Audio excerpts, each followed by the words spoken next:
Instagram Stories for Monday, May 9th. I'm your host, Daniel Hill. Before we get into today's episode, great news. I got a new review of the show. I am so excited when the show gets new reviews. Longtime listener. Finally reviewing.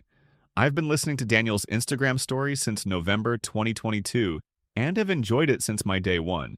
Wednesday Waffle is a great recent addition where Daniel takes you away from the often repetitive happenings on social media while keeping you up to date on social media trends for all the main social media platforms. If you need bite-sized and updated information about what's happening in recent social media news, I recommend subscribing. It's much better than listening to Adam Mosseri on his Ask Me Anything, lying to creators about why Instagram can't afford to pay them for their content. Daniel is for the people. And don't wait over 3 years to write a well-deserved 5-star review like I did. Thank you so much to that crafty cat for this review. I'm not going to lie, I got a little choked up when I first saw it. I really appreciate when you guys who listen take the time to write a review. It only takes a minute. The link to do that is in the show notes. You can get there directly, and I appreciate it so much. All right, let's get into today's episode. We are going to be discussing questions and answers from the recent Ask Me Anything that the head of Instagram did, and we'll be talking about questions like, can people see everything I reposted? What do you think creators need to do more of in order to grow? Does DMing people help grow my reach? And can I delete highlights on stories? You all know the answer to that question. I hate story highlights, so absolutely you can. We're going to talk about all of those questions and more on today's episode. But first, a quick word from our sponsors. Welcome back. Let's start with all the questions about stories to mix it up. The first one, does sharing something to my own stories help my reach?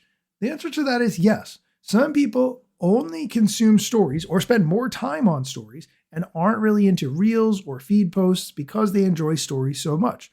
There's nothing wrong with that. Those people should be able to see the content that you've worked hard on. So if you've posted it to your feed, share it to your story. If you share a post or a reel to your own stories, it will help you reach a little bit on the margins because obviously there are some people who are going to go look at your story and then they will see that reel or post, but it's not a really effective way of driving a lot more reach. I agree with his point. The people who are going to watch your story are 99% of the time people who already follow you. People do not necessarily watch the stories of people who they don't follow. So in that way, it will not meaningfully grow your reach beyond the people who already follow you. Next question. Can someone find out if I hide my story from them? The answer to that is yes. They can do that by making a second account and then going to watch your story. If they can see it on your second account, but not your first account, obviously you hid the story from them. Here's Adam's answer to this question. So the one way someone might be able to figure out if you've hidden your stories from them is if they know you have highlights and then you hide your stories from them, then your highlights will no longer be on your profile. Now you could have presumably deleted all your highlights, but that is the one way that they might be able to figure it out. So one question is, would it be good to give people the ability to hide stories without highlights or just hide a specific story? Sorry, kids screaming, but that's the one thing to keep in mind. Good point about the story highlights. I actually didn't know that. To be honest, I learned something new there, but I think my answer is better. Okay, let's move on to the next question about stories. Since we're talking about story highlights, can I delete highlights on stories?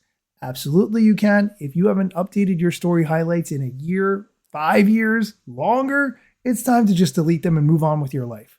Here's the answer to the question, can I delete highlights on stories? So on the topic of highlights, yes, you can delete your highlights if you'd like to. You can also add more highlights over time. They're yours. They're for you to express yourself however you want on your profile. Okay, now let's move into some questions about reach. First, does DMing people back help my reach?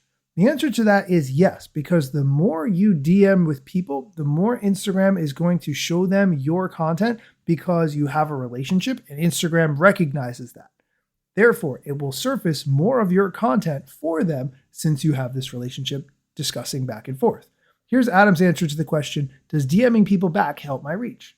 Indirectly, yeah, just because if someone reaches out and they don't expect to hear from you, but you actually reach out back to them, they often get really excited and they're more likely to like your stuff again in the future. So it's not a huge lever, but it is a great way to really build up some fandom and a stronger relationship with a community that's out there and loves your work.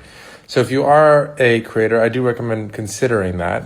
But it's a lot going into your request folder, getting messages from people you do not know, deciding what you want to respond to or not. So it's something that if you do decide to do, it can be valuable, but it's not for everybody.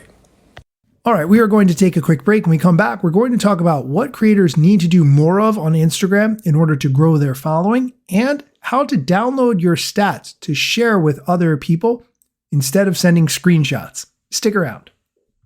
Welcome back. Continuing with the questions and answers from the head of Instagram, the next one. What do you think creators need to do more of to grow?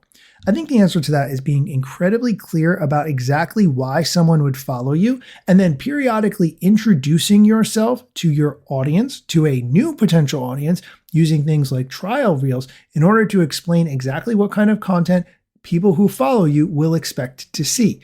This will match you up with the people who care about that content. Here's Adam's answer to the question, what do you think creators need to do more of to grow?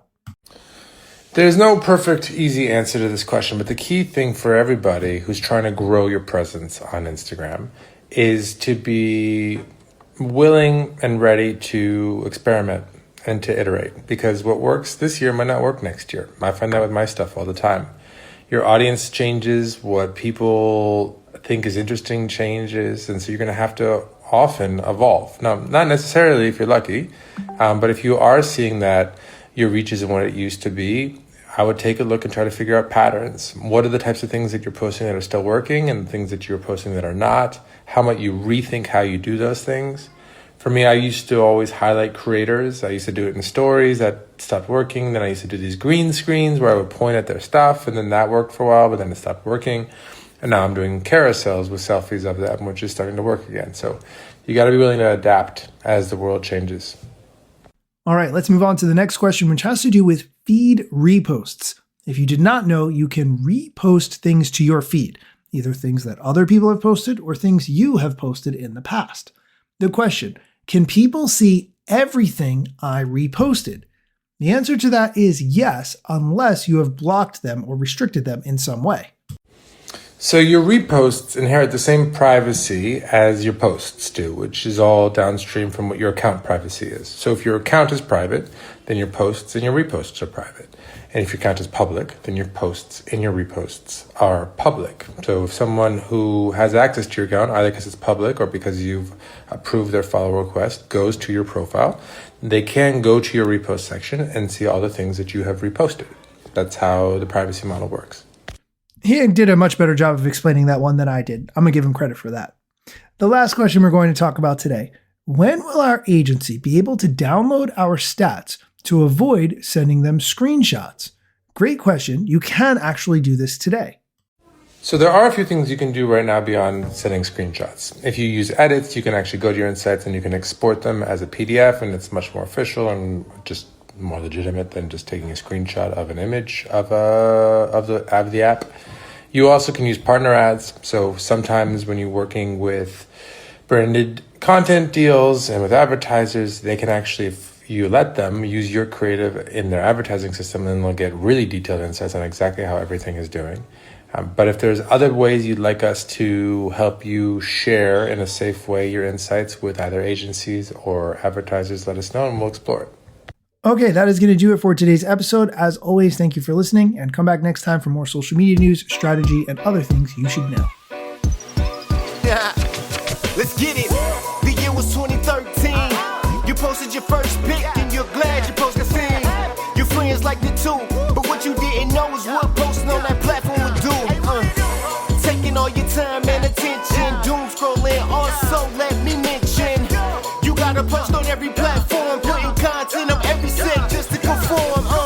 Likes gave you validation and you got hooked. Now engagement is down, you feeling overlooked.